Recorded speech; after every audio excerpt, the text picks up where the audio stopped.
Right, so we're talking about ions now. Ions are atoms that just have a charge, meaning that they either have lost electrons or gained electrons of some amount to have an imbalance of protons versus neutrons. If protons are equal to electrons, if those two things are equal, then it's going to have no charge. If there are more protons than electrons, then you're going to have a positive charge. And if you have fewer protons than electrons, you're going to have a negative charge. The way to remember these words here, we have a cation is positive and an anion is negative.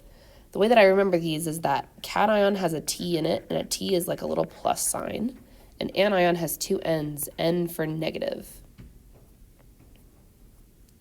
With ions, ion charge does affect the size of the atom, the amount of space that it's taking up.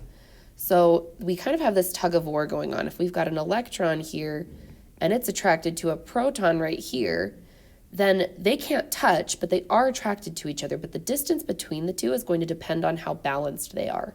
So here, if I have the same number of these two, then the distance between them will be pretty even. But if I add an electron, these guys are stronger and they're going to pull more that way. Whereas if I add a proton or if I remove an electron, then these guys are stronger and they will pull this way. So the thing here to remember is that more electrons means bigger ions, fewer electrons means smaller ions, and I would write this down to help remember. Cations are smaller than neutral atoms, which are smaller than anions.